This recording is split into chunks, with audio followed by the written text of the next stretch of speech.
Je vous présente l'application Séquence, qui est une application qui permet le repérage temporel et l'apprentissage d'activités nécessitant l'acquisition des différentes étapes pour la réalisation globale de celle-ci, mais également qui permet de favoriser l'autonomie. Vous avez à l'intérieur de l'application un contenu de base avec des séquentiels déjà créés que vous pouvez utiliser, mais on vous encourage vivement à personnaliser vos séquentiels en fonction du projet, des besoins et des compétences de la personne que vous accompagnez.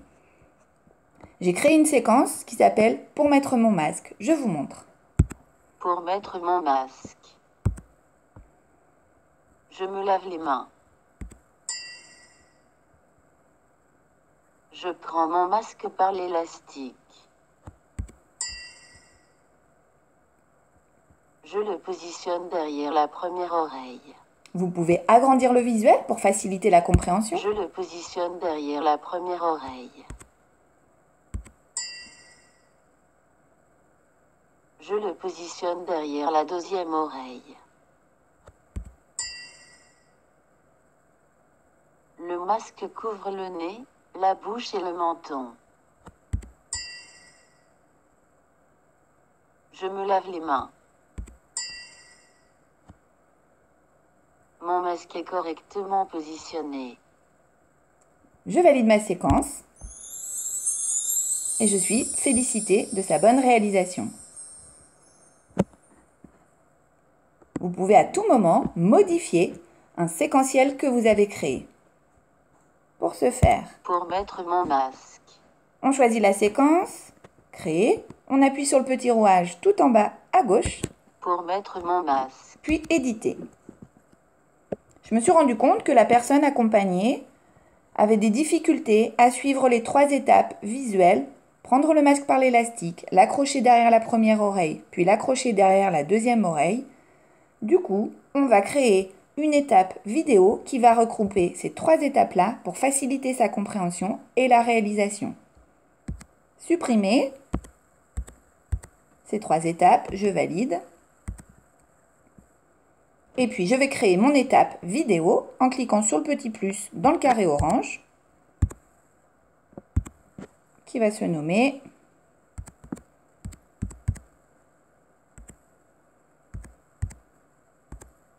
Je positionne mon masque derrière les oreilles en le tenant par l'élastique ».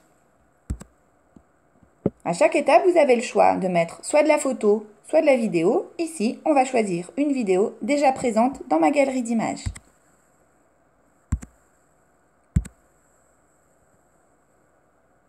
Elle est intégrée à mon étape. Je ne vais pas y mettre de son parce que ce n'est pas nécessaire. Cependant, je vais vouloir qu'elle soit visionnée une seule fois.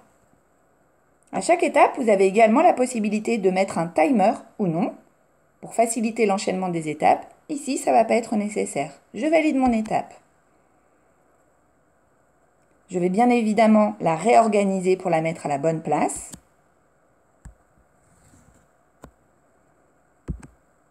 Je valide cette nouvelle séquence et je vous Pour montre. mettre mon masque. Je me lave les mains. Je positionne mon masque derrière les oreilles en le tenant par l'élastique.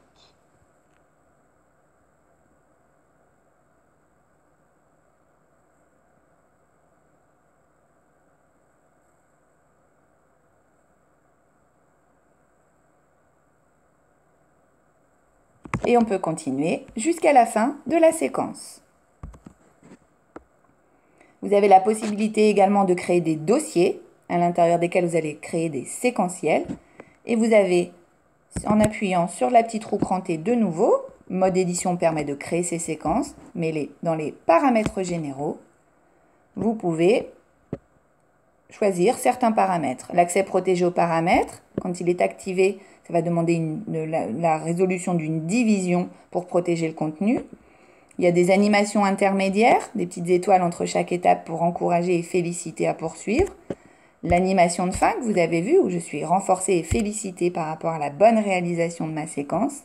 Et faire le choix d'une synthèse vocale qui va être adaptée à la personne qui va utiliser les séquences. N'oubliez surtout pas de créer des sauvegardes de vos contenus.